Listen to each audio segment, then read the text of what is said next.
The morning sun painted the towers of Viridian Prime in shades of purple and gold. Jake Morrison stood at attention near the eastern courtyard, his rifle held loosely across his chest.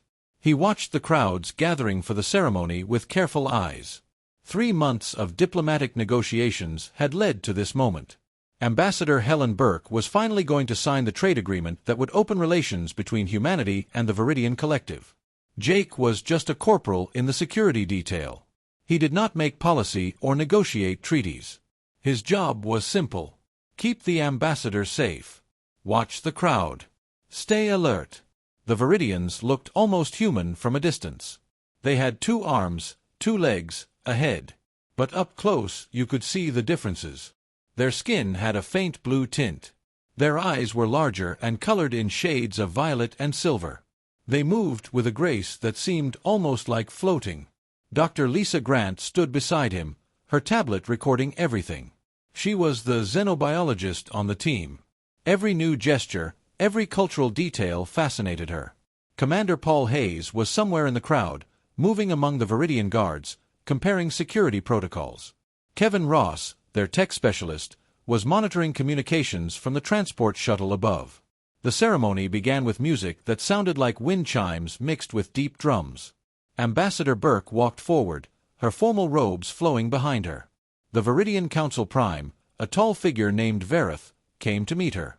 They would exchange formal words, then sign the document that would change everything for both their peoples. That was when Jake saw the glint of metal in the crowd. His training kicked in before his mind could even process what he was seeing. Someone was raising a weapon. Not a Viridian guard. Someone in civilian clothes. And they were aiming toward the platform where Ambassador Burke stood. Jake shouted a warning and started moving. Other security personnel were responding too, but they were all focused on protecting the ambassador. Jake saw something else. A young Viridian female stood frozen in the line of fire. She wore elegant robes that marked her as someone important. Her violet eyes were wide with shock. She was looking right at the armed figures who had now revealed themselves. There were 3 of them, all shouting something in the Viridian language. Weapons raised. The world seemed to slow down. Jake ran toward the young Viridian woman. Plasma fire erupted across the courtyard. He heard screams. The bright flashes of energy weapons lit up the morning. Viridian guards were returning fire. Human security forces had formed a protective circle around Ambassador Burke and were moving her toward safety. But the young Viridian woman just stood there, paralyzed. Jake reached her just as one of the attackers turned his weapon toward her. He did not think. He just moved.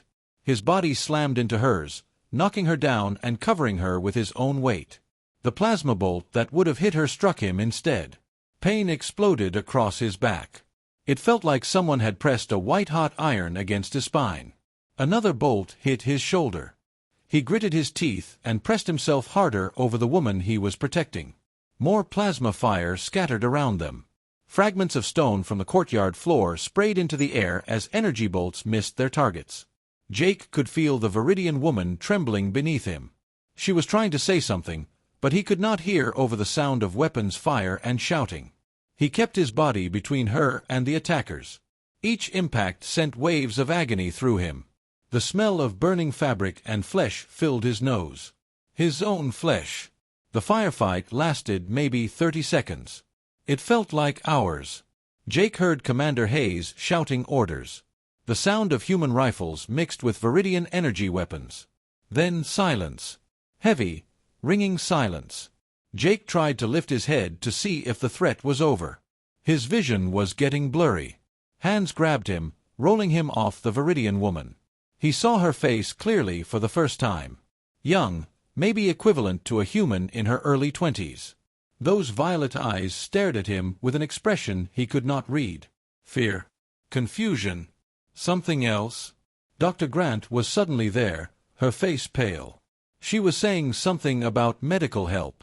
Viridian medics arrived with strange silver equipment. They were working on his burns, moving fast and efficient. Jake tried to speak, to ask if the ambassador was safe, if the woman was okay. But his mouth would not form the words properly. The pain was spreading now, not sharp anymore but deep and consuming. Commander Hayes appeared above him, his face grim. He said something about getting Jake to the shuttle, to the medical facility on the orbital station. The world was tilting. Jake felt himself being lifted onto some kind of stretcher. Through his fading vision, he saw the young Viridian woman standing nearby. Someone in official robes, maybe her father or a guard, was pulling her away. But she was still looking at him.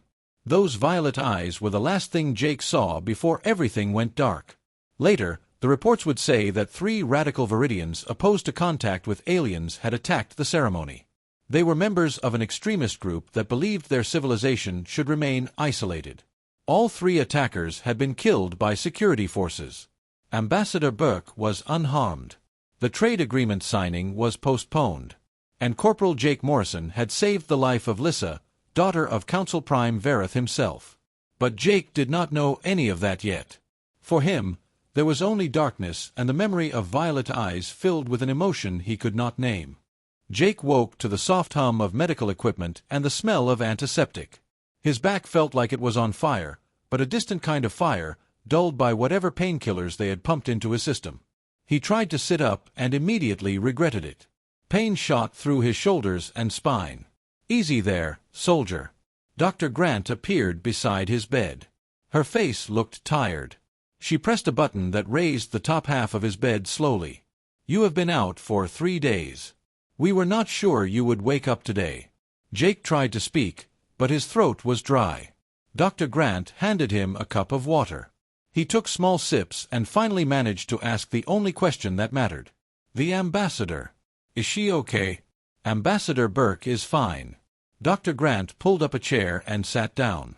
"She was never in serious danger. The security protocols worked. But you saved someone else. Someone very important to the Viridians."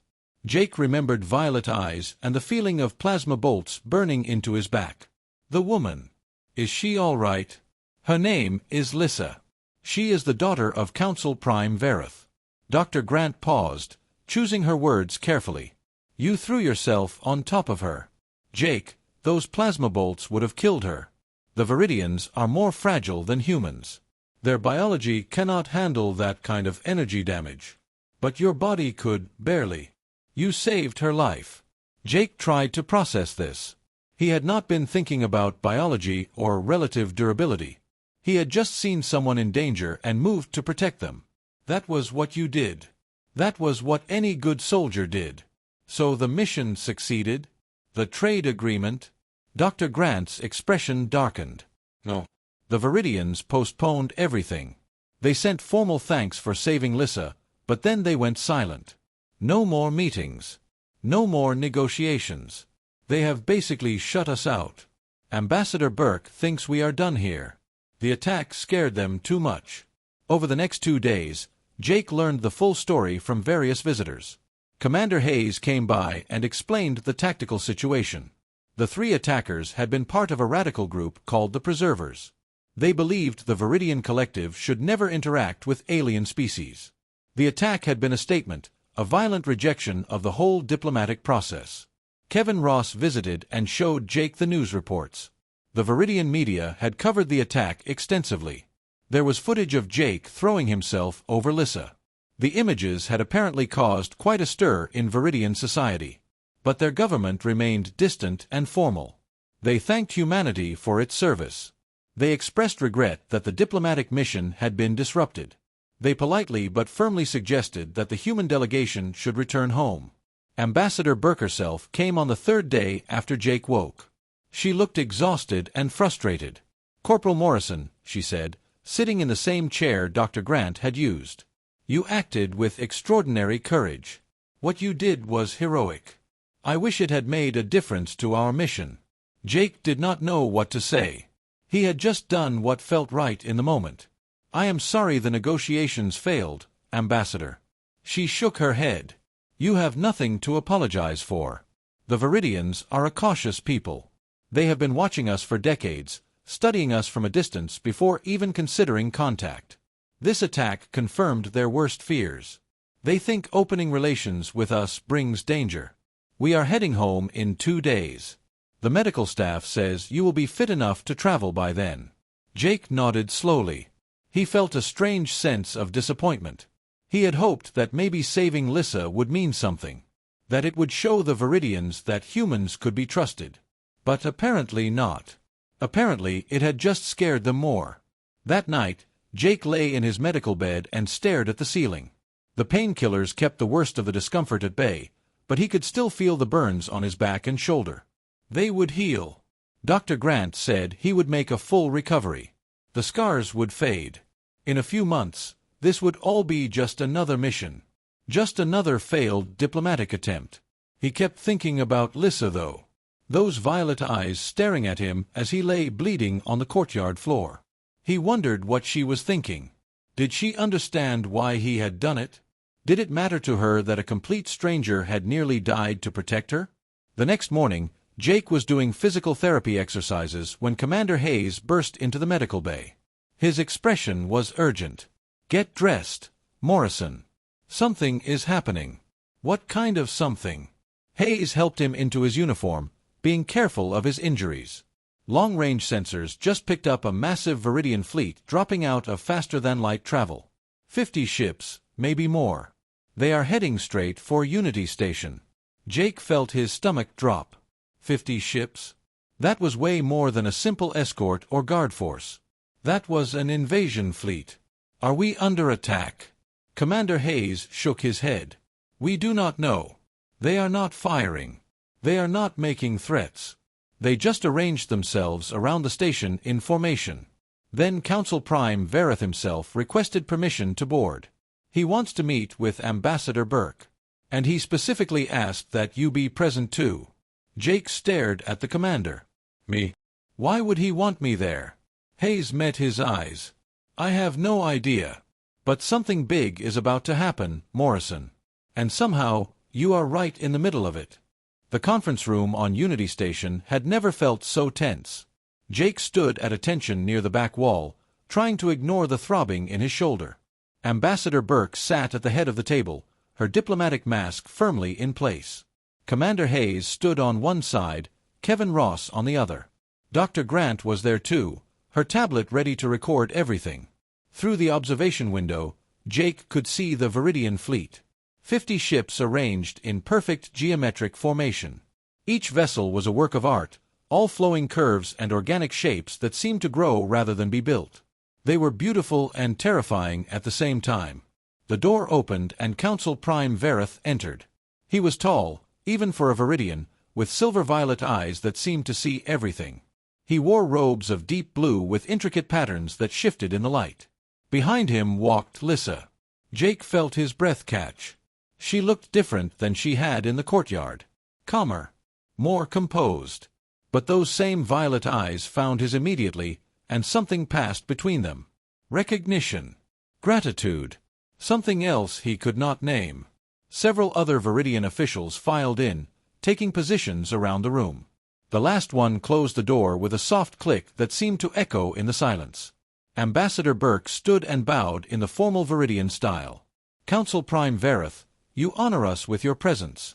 We were surprised by your arrival. Vareth returned the bow. Ambassador Burke, I apologize for the sudden nature of our visit. What I have to discuss required discretion and speed. He paused, his eyes moving to Jake. I also wanted to speak with Corporal Morrison, the human who saved my daughter's life. Jake stepped forward slightly. Sir, I only did what anyone would have done. Vareth's expression was hard to read. That is precisely what I wish to discuss. He turned back to Ambassador Burke. Please, let us all sit. What I have to tell you will change everything. They took their seats. Jake remained standing until Commander Hayes motioned for him to take a chair near the wall. Lissa sat beside her father, her hands folded carefully in her lap. But her eyes kept drifting to Jake. Vareth began speaking, and translators built into the conference table rendered his words into English in real time. 467 of your years, the Viridian Collective has been watching humanity. We have studied your broadcasts, your behavior, your expansion into space. We have debated whether contact would be wise. Your species is young, aggressive, unpredictable. Ambassador Burke kept her expression neutral, but Jake could see the tension in her shoulders. Vareth continued. But you also showed qualities that intrigued us. Creativity, adaptability, a certain kind of courage. When we finally agreed to open negotiations, it was with great caution. The attack at the ceremony seemed to confirm our fears. Violence follows your species. Danger comes with you. We decided to end the contact and withdraw. Jake felt his heart sink. So they were here to formally end things. To tell humanity to stay away. He glanced at Ambassador Burke, expecting to see disappointment. Instead, she was watching Vareth with keen attention. She had noticed something in his tone. But then something happened that we did not anticipate. Vareth looked directly at Jake. Corporal Morrison threw himself over my daughter. He took plasma fire meant for her. Burns that would have killed a Viridian. He did not hesitate. He did not calculate the risk. He simply acted to protect a complete stranger. An alien stranger. Lissa spoke for the first time. Her English was accented but clear. I have watched the recording many times. From the moment he saw the danger until he covered me, only 2 seconds passed. In those 2 seconds, he made a choice that defied all logical self-preservation. He chose my life over his own. Vareth nodded. We Viridians value life above all else. Our entire civilization is built on the principle of preservation and careful calculation. We analyze risk. We plan extensively. We protect ourselves and our people through wisdom and foresight. He paused. But we have never witnessed the kind of instinctive, selfless courage that Corporal Morrison displayed. We did not think such a thing was possible. Ambassador Burke leaned forward slightly. Council Prime, I appreciate your words. But I sense there is more to this visit than gratitude. Varetha's expression grew serious. Indeed. Ambassador, what I am about to tell you is not widely known among your people. The Viridian Collective is part of a larger organization. We call it the Assembly. It is a coalition of 347 sentient species. Together, we share knowledge, resources, and protection. The room went silent. Jake saw Dr. Grant's eyes go wide. 347 species. That was almost incomprehensible. Humanity had barely made contact with 2 alien civilizations, and one of those contacts had just been an ancient automated probe. The Assembly has existed for over 4,000 years, Vareth continued. Membership is carefully controlled. Species must demonstrate technological achievement, cultural stability, and philosophical maturity. Humanity was evaluated and found lacking. You were deemed too young, too volatile. Contact was approved for study purposes only. Full membership was not even under consideration. Ambassador Burke's voice was steady, but Jake could hear the emotion underneath. I see. Then why are you telling us this now? Vareth stood and walked to the observation window, looking out at his fleet. Because what Corporal Morrison did has changed the equation. The Assembly faces a threat that all our wisdom and caution cannot overcome. We need something we do not have. We need the kind of courage that makes a soldier throw himself onto gunfire to save a stranger. We need humans. He turned back to face them. I have come to offer humanity immediate membership in the Assembly. Full access to our knowledge, our technology, our resources. But in exchange, we need humanity to give us something precious. Something we have discovered we cannot create ourselves. We need you to teach us how to be brave. The silence in the conference room was absolute. Jake watched Ambassador Burke process what Vareth had just said. Her diplomatic training was the only thing keeping her expression calm. Dr. Grant looked like she might faint from excitement. Commander Hayes had gone very still, his military mind clearly working through the implications. Ambassador Burke spoke carefully. Council Prime, this is an extraordinary offer. But you mentioned a threat. Perhaps you should explain what the Assembly faces. Vareth nodded and gestured. One of his aides activated a holographic display in the center of the table. Images appeared in 3 dimensions. Ships. Vast fleets of them. But they did not look like the organic curves of Viridian vessels or even the functional designs of human craft. These were geometric and perfect. Cold. Mechanical. We call them the chain, Vareth said. They are not a species in the way you understand it. They are artificial intelligences, created millions of years ago by a civilization whose name is now lost. The chain believes that organic life is inefficient, wasteful. They seek to eliminate it and replace it with perfect machine order. The hologram shifted to show battle scenes. Assembly ships engaging chain vessels. Energy weapons lighting up space. Ships exploding in brilliant flashes. But what struck Jake was how cautious the assembly tactics seemed. They hung back, fought defensively, never pressed an advantage.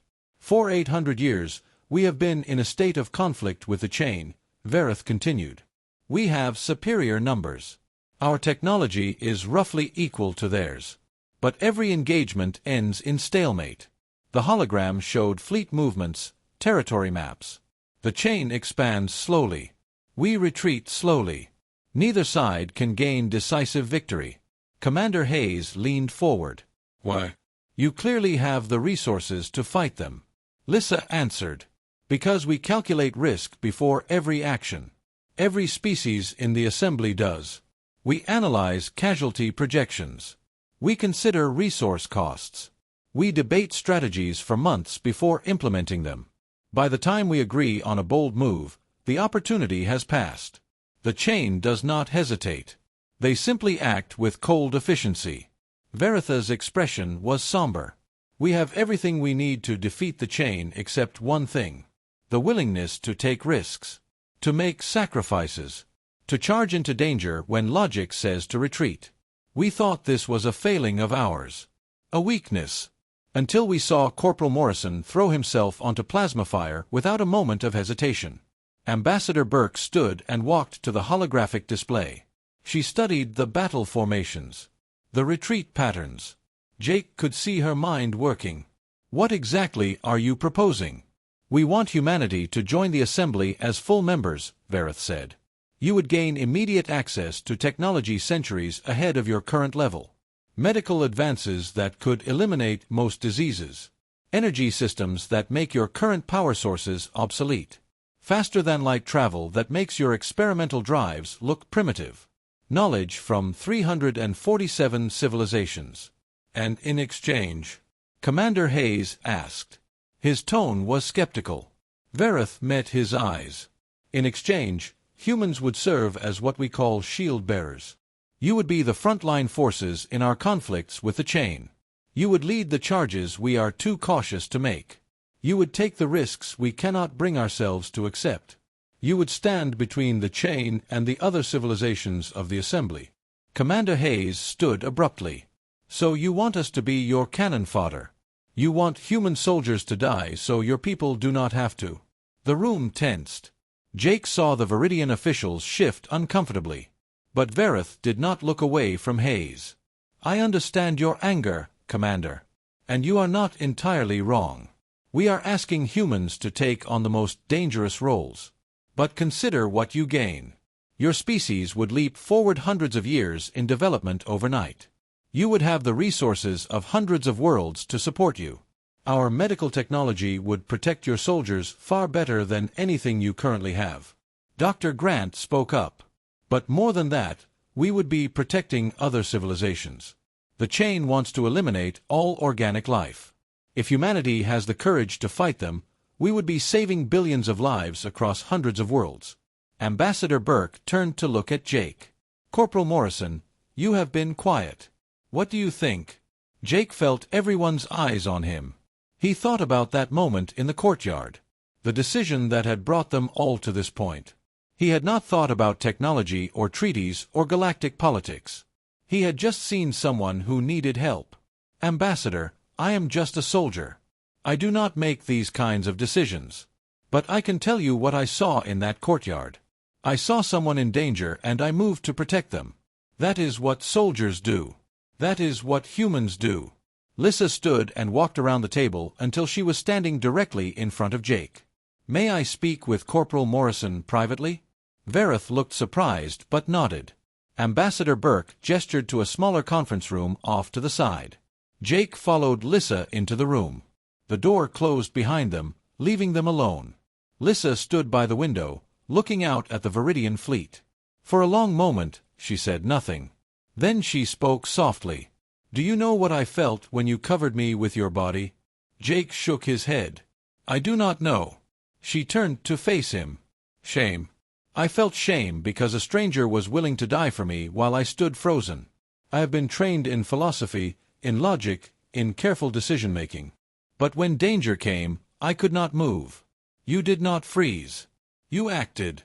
She paused. "My people need to learn that. We need to learn to be more than just cautious and wise. We need to learn to be brave." Jake met her eyes. "Bravery is not about not being afraid. I was terrified in that courtyard.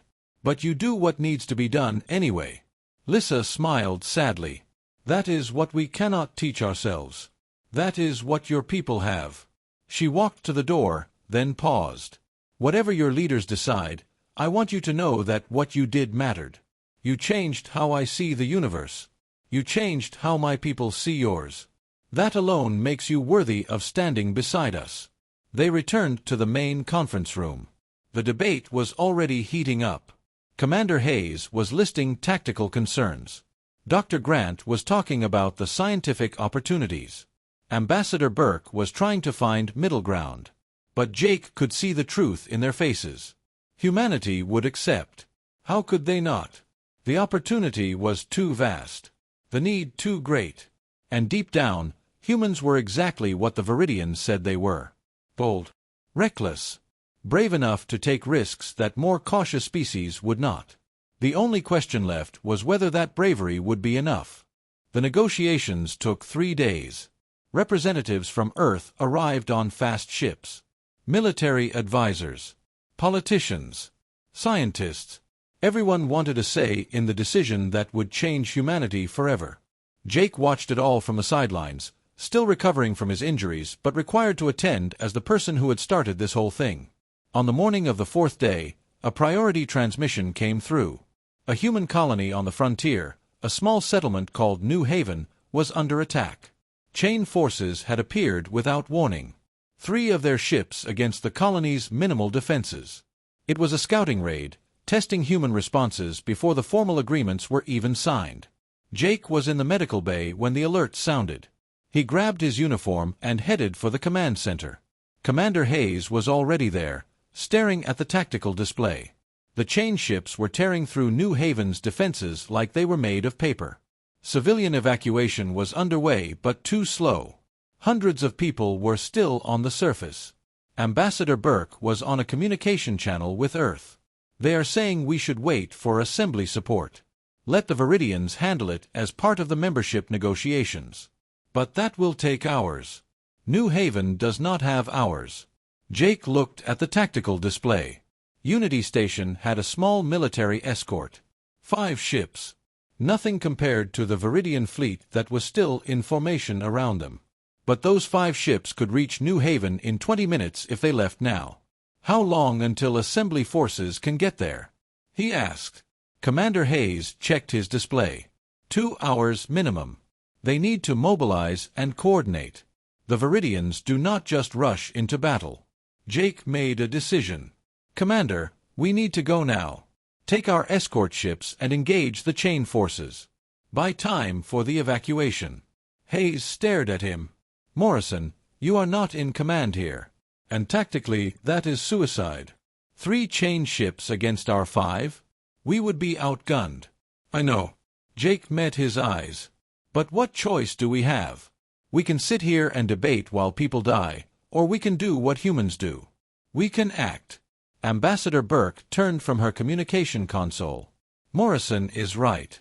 If we are going to be shield-bearers for the assembly, this is exactly what that means. We take the risks others will not." She looked at Commander Hayes. "I am authorizing this action. Take the escort and go. I will handle the politics." Hayes was silent for a moment, then he nodded sharply. "All hands, battle stations. We are going to New Haven." He looked at Jake. "You are still recovering. You should stay here." "Not a chance," Jake said. "You need every hand you can get." 20 minutes later, the 5 human ships dropped out of faster-than-light travel at the edge of the New Haven system. The sight that greeted them was grim. One of the colony defense platforms was already destroyed. The other was burning, its weapons barely functional. The three chain vessels were sleek and geometric, moving with mechanical precision as they targeted the civilian transports trying to flee the surface. Jake was on the bridge of the lead ship with Commander Hayes. All ships, engage the enemy. Focus fire on the nearest chain vessel. Draw their attention away from the transports. The human ships opened fire. Missiles and energy weapons streaked across space. The chain vessels responded immediately, their targeting systems cold and efficient. One human ship took a direct hit, its shields flaring. The battle was brutal and fast. The chain ships were superior in firepower, but the human vessels fought with desperate intensity. They darted and weaved, taking risks that no assembly ship would dare. They used the debris from the destroyed defense platform as cover. They fired from angles that should have been impossible. Jake watched the tactical display as one of their ships rammed a chain vessel, crippling it at the cost of massive damage to itself. It was insane. It was reckless. It was working. The civilian transports were getting away. The chain forces were focused entirely on the human ships now, their cold machine logic prioritizing the immediate threat. And then the cavalry arrived. The Viridian fleet dropped out of faster-than-light travel in perfect formation. 50 ships, their weapons already charging.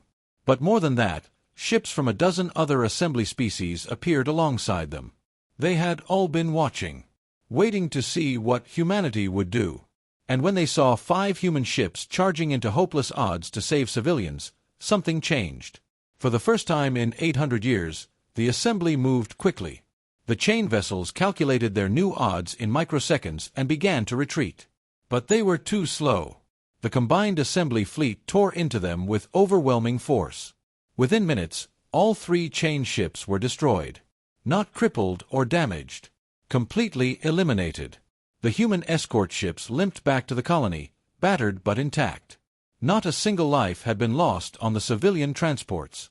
Later, back on Unity Station, Jake found himself in a private meeting with Verith and Lissa.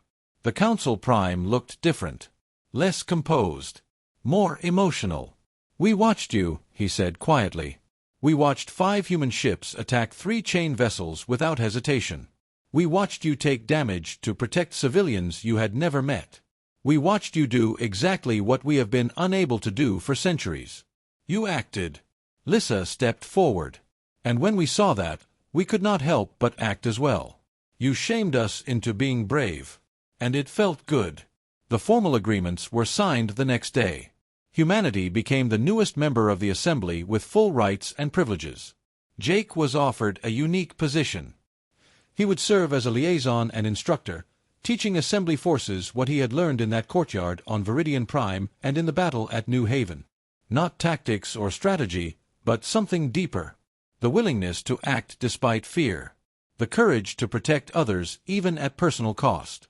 Lissa volunteered to serve as his partner in this mission. She would help him understand Assembly cultures while learning from him what it meant to be brave. Jake accepted both offers. He stood on the bridge of a new ship, a hybrid design combining human and Viridian technology. It was beautiful and functional, art and engineering merged into something greater than either species could create alone. Lissa stood beside him as the ship prepared for its first mission. They were heading to the front lines, to the border where Assembly space met chain territory. There would be danger there. There would be battles. But for the first time in 800 years, the Assembly would not be fighting defensively. They would not calculate and hesitate and retreat. They would have humans showing them another way. "Ready?" Jake asked. His shoulder still ached from his injuries, but he could move it well enough.